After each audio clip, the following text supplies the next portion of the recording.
Welcome to Faith in 5, a weekly video devotional designed to discuss practical spiritual concepts in 5 minutes or less. I'm your host, Mark Vandellen. So in high school, when I was a freshman, I tried out for the basketball team. And at this point in my life, sports were everything to me. I'd played basketball my whole life, and I'd traveled, played AAU and things of that nature. And so I really wanted to make the team, but I didn't. And it was really hard for me. It was really hard to go to the games and even support my friends because I wanted to be on that team so badly. And uniquely, some of my friends agreed with me. They were a little bit confused on why I didn't make the team, and they asked the coach. And this is like a moment in a coach's life where you say, it's not really appropriate for me to talk about. This coach happened to not do that and shared with my friends that, Mark, his biggest problem was every time he did anything, he looked around to make sure that I saw it, that somebody saw what he did that was good. I would argue that that's kind of the point of tryouts, right? Making sure that whoever's going to decide whether you're going to make the team or not saw what you did. But I guess there's a life lesson there too, that I was probably so concerned with making sure that other people saw what I did that I wasn't at my best. And I would argue we do that in our lives too. We get caught up in worrying so much about what other people think of us that we actually limit our impact. We're not at our best. See, in Romans 12:2, it kind of talks about this. The Bible says, don't copy the behavior and customs of this world, but instead let God transform you into a new person by changing the way you think. See, most of us, we're worried about ourselves, and we're worried about what other people think of us. And so we spend so much time focusing on that it actually leaves little room for God to work in our lives.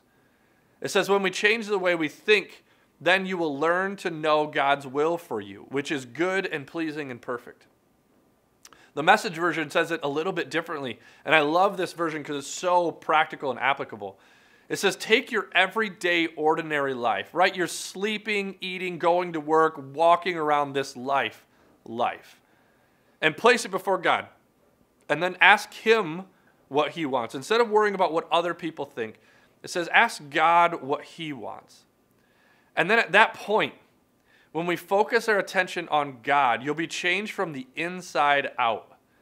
Something inside of us starts to change when we live in this way. When we stop worrying about what other people think and we worry about what God thinks, then we start to show up in a different way.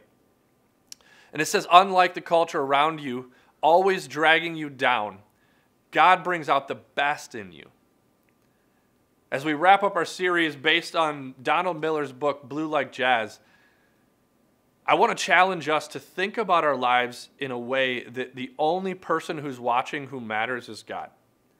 Instead of worrying about what other people think, that limits us and it actually makes us more selfish.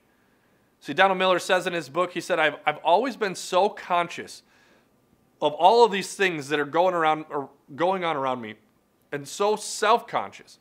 But when I live with this one group of people, the group of people that everybody would say, you're not supposed to spend time with them. He said, I forgot about myself. He said, I got lost. I typically get lost in the self-consciousness. But when I let go of that, I gained so much more. I actually gained an interest in people outside my own skin. He said, I realize this is crazy. Like, this is a provocative idea. But I only felt I could be myself around these group of people who seemed to value other people over themselves. He said, I felt like I could only be myself around them and not myself around my Christian friends. He said, when I would be with my Christian friends, there was all these unwritten little rules, social cues, things to do, things not to do. And he said, what it ended up doing, oddly enough, was made me focus so much on myself instead of others.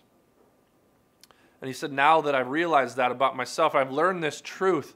When I go meet somebody, he said, I pray that God will help me feel God's love, His love for that person, instead of meeting that person and thinking, what are they going to think about me? He said, it just changed the way I think, like Romans 12 talks about.